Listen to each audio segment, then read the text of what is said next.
al señor Mariano González, quien fuera ministro del Interior hasta julio de este año, cuando fue destituido, después de haber creado un equipo de investigación en la policía para que investigue justamente casos de corrupción que afectaban al Poder Ejecutivo.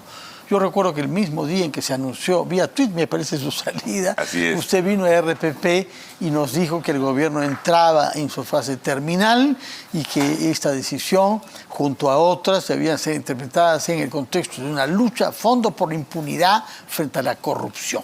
Y por eso previó que este gobierno no duraría mucho tiempo. Pocos lo creían ahí, ¿eh? Sí. Y 5 meses después hemos visto lo que ha sucedido, este discurso de golpe de Estado, que probablemente tiene una relación con lo que el señor Salatiel Marrufo declaró esa misma mañana, más temprano, que el discurso presidencial.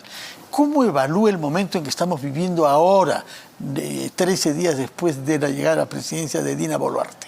Un gusto nuevamente estar, Fernando, contigo. Definitivamente, haciendo un balance, hay aspectos muy, muy positivos de toda esta situación. También hay otros muy negativos. Y empezaré por lo segundo, ¿no? Sí. Creo que lo más lamentable es la pérdida de vidas humanas en nuestro país, ¿no? Y eso es algo que nuestro sistema, la clase política, los medios de comunicación, la institucionalidad, tiene que aprender también a superar esto, pero tenemos que también tener claridad. Es decir, esto se tiene que investigar, se tiene que saber. No podemos tapar el sol con un dedo. Por un lado, es sumamente preocupante, lamentable, y se tiene que hacer algo por esclarecer la pérdida de todas las vidas humanas. Sin embargo... Ahora, antes de ir a ese sin embargo, ¿por qué se manda a soldados a liberar un aeropuerto y no a policías? Esos soldados están entrenados para disparar contra enemigos, no para disuadir a compatriotas. Esos soldados se dejaron aparentemente cercar en un espacio en el que no están entrenados para actuar. ¿Por qué soldados y no policías para una operación de ese tipo que se exponía a los riesgos lamentables que hemos visto? Porque hoy se ha informado que hay un 10º muerto del aeropuerto de Huamanga. Independientemente de la revisión oportuna que se tenga que hacer de los planes operativos, independientemente de las responsabilidades civiles, penales o políticas que pueda haber de uno u otro funcionario, creo que, y ahora sí me refiero al sin embargo, es evidente, en ese mismo sede estuvo el general Arriola, jefe de la DIRCOTE, es evidente que hay personas vinculadas al narcoterrorismo detrás de esto. O sea, así como soy categórico en decir que la pérdida de cada vida humana es lamentable y nos duele a todos los peruanos y a todas las peruanas, también debo ser categórico en decir que detrás de todas estas azonadas, de todos estos hechos violentos, hay también gente vinculada al narcoterrorismo, a la minería ilegal y a otras actividades ilegales. Pero tampoco podemos dejar de decir que gran parte del descontento popular tiene que ver con reclamos justos. O sea, yo lo dije anteriormente, en nuestro país hay 2 grandes grupos de personas. Hay muchos grupos, pero hay 2 grandes grupos. Uno, como el que probablemente estemos los que estamos en este set, que nos hemos visto beneficiados por la bonanza del sistema, poquito, mucho, en gran parte o en poca medida.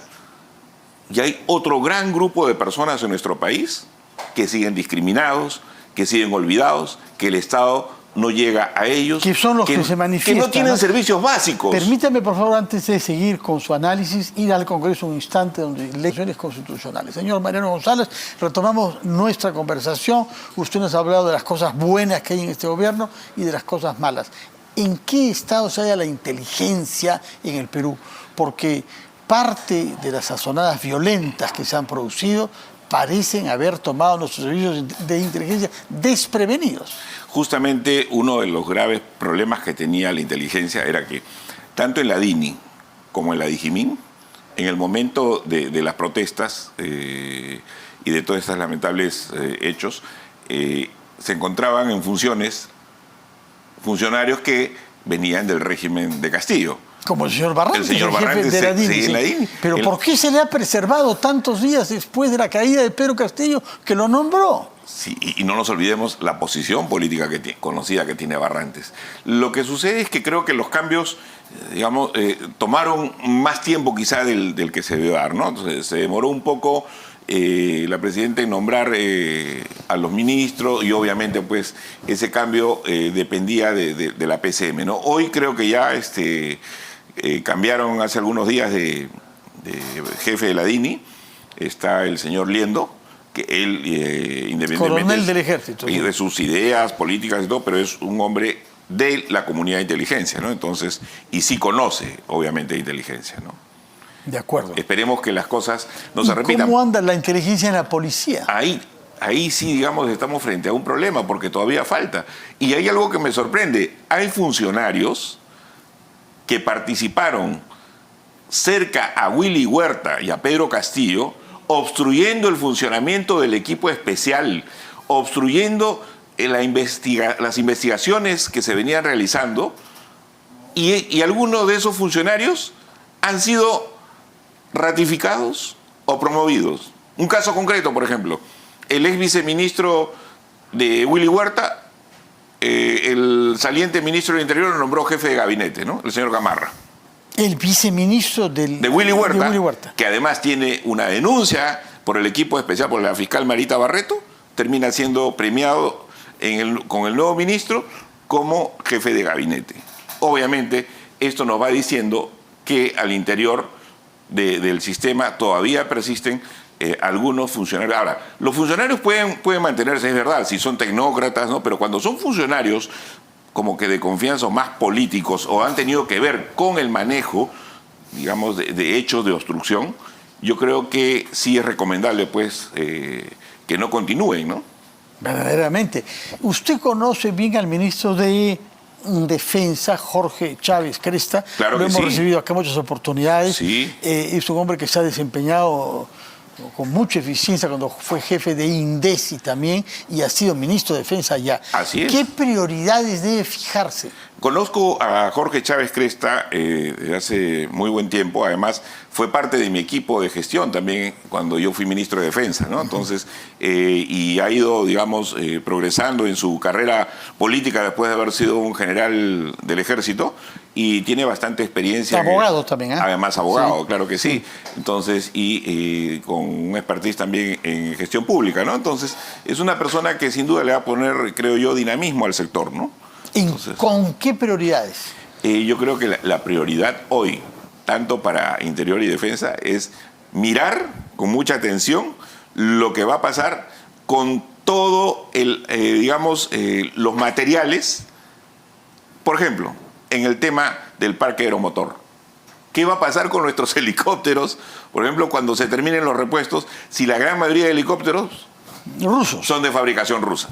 O sea, independientemente de los temas estratégicos, de los temas de gestión del día a día, de los temas de seguridad, de los temas de conflictos en los que tengan que ver tanto los dos sectores, se van a tener que preocupar también de cómo equipar a nuestra policía y a nuestras Fuerzas Armadas. Eso es un tema sin vital. duda, pero yo pensaba más bien, está claro que durante los 18 meses o 16 meses que gobernó Pedro Castillo se ha consolidado la organización de actividades ilegales, minería ilegal, narcotráfico, tala ilegal, y han sido capaces de actuar, nos dice usted, de una manera coordinada a nivel nacional, mientras que el Estado se fue rebajando. Es indispensable que haya una sola mirada, una sola perspectiva en los ámbitos de la seguridad.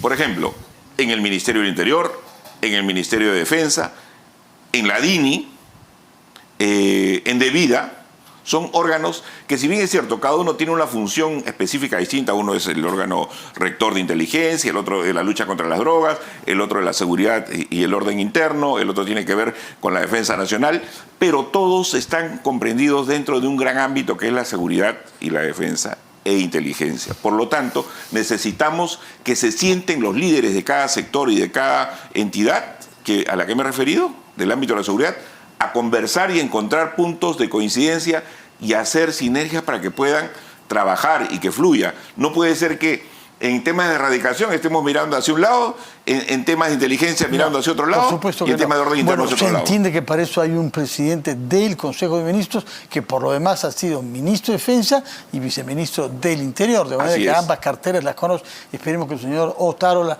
nos dé satisfacciones pese a los cuestionamientos graves que se vienen formando sobre él confío, por su ¿no? responsabilidad como ministro de un sector bajo cuya gestión se han producido estas 26 o 27 muertes, ¿no? Además, en el gabinete probablemente sea la figura más representativa los políticos, ¿no? Creo que es el más político del gabinete, Si no el único. Entonces yo confío en que él deba tomar con mucha preocupación también el ámbito de la seguridad, ¿no? Además, yo lo conozco bastante bien a Alberto Otárola y creo que va a ser un buen trabajo, ¿no? Ojalá que así sea. Mariano González, muchas gracias por estar con nosotros y por ayudarnos a comprender lo que ha marchado mal, lo que ha marchado pésimo y lo que está marchando bien, sobre todo nos interesa. Muchas gracias y muy buenas